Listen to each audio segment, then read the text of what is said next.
Hello बच्चों, let's see this question. Which of the following facts about the complex CrNH36Cl3 is wrong? Option A, the complex involved D2sp3 hybridization and is octahedral in shape. Option B, the complex is paramagnetic. Option C, the complex is an outer orbital complex. And option D, the complex gives white precipitate with silver nitrate solution. अब इस question को समझने के लिए हमें कुछ important की concepts के ऊपर ध्यान देना होगा। अगर हम हमारे कॉम्प्लेक्स को देखते हैं तो हमें कॉम्प्लेक्स दिया हुआ है CrNH36Cl3। तो अगर मैं यहाँ क्रोमियम की ऑक्सीडेशन स्टेट निकाल के लाऊंगा तो ये -3 +3, यानी यहाँ क्रोमियम कौन सी ऑक्सीडेशन स्टेट में प्रेजेंट है, +3, और क्रोमियम होता है 3d5 4s1, तो +3 में वो क्या हो जाएगा 3 के इक्वल देखने को मिलेगा। तो अगर मैं इस तरीके से क्रोमियम की इलेक्ट्रॉनिक कन्फिग्रेशन को अरेंज करता हूं, ये उसका 3d, ये 4s और ये उसका 4p ऑर्बिटल हमारे को देखने को मिलेगा। ठीक है जी। तो यहाँ पे हमारे पास कितने इलेक्ट्रॉन है, 3 इलेक्ट्रॉन है, और अमोनिया हमें पता है कैसा लिगेंड है, वीक लिगेंड। पहले एक एक ऑर्बिटल में एक एक इलेक्ट्रॉन जाएगा, यानी 2 डी ऑर्बिटल यहाँ पे वेकेंट है, s और p, they will undergo hybridisation to form dsp2sp3 hybridisation. ठीक है, इनर डी ऑर्बिटल s और तीनों p मिलके d2sp3 हाइब्रिडाइजेशन बनाएंगे।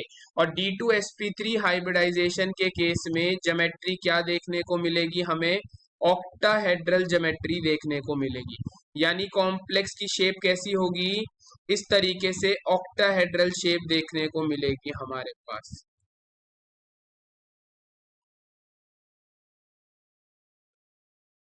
ठीक है, NCl3 हमारी बाहर प्राइमरी वैलेंसी आ जाएगी। तो यानी स्टेटमेंट ए क्या कह रही है, complex involve D2sp3 hybridization and is octahedral in shape, बिल्कुल ठीक है। अब हमारे पास यहाँ पे ये तीनों क्या प्रेजेंट है, 3 अनपेयर्ड इलेक्ट्रॉन यहाँ पे प्रेजेंट है। 3 क्या प्रेजेंट है, अनपेयर्ड इलेक्ट्रॉन प्रेजेंट है। और किसी भी कॉम्प्लेक्स में अगर अनपेयर्ड इलेक्ट्रॉन प्रेजेंट होते हैं तो वो कॉम्प्लेक्स कैसा कॉम्प्लेक्स कहलाता है, पैरामैग्नेटिक कॉम्प्लेक्स कहलाएगा। अब नेक्स्ट पॉइंट है, this complex is an outer orbital complex. यहाँ पे तो हमारे इनर डी ऑर्बिटल यूटिलाइज हो रहे हैं या आउटर डी ऑर्बिटल यूटिलाइज हो रहे हैं हाइब्रिडाइजेशन में, इनर डी ऑर्बिटल यूटिलाइज हो रहे हैं। DsP2 sp3 हाइब्रिडाइजेशन का मतलब ही है कि इनर डी ऑर्बिटल यूटिलाइज हो रहे हैं। तो जब इनर डी ऑर्बिटल यूटिलाइज होते हैं तो हमारे जो कॉम्प्लेक्स होते हैं वो कहलाते हैं इनर ऑर्बिटल कॉम्प्लेक्स। और जब sp3d2 हाइब्रिडाइजेशन होती है वो कॉम्प्लेक्स कहलाते हैं आउटर ऑर्बिटल कॉम्प्लेक्स। यानी हमारी स्टेटमेंट सी क्या है, इनकरेक्ट है। अब स्टेटमेंट डी भी हम चेक कर लेते हैं। The complex give white precipitate with silver nitrate solution. तो अगर हम हमारे कॉम्प्लेक्स जो दिया हुआ है CrNH36Cl3, तो अगर मैं इसको आयनाइज करूंगा तो ये आयंस क्या बनाएगा, CrNH3 3 positive plus 3 chloride ion बनाएगा।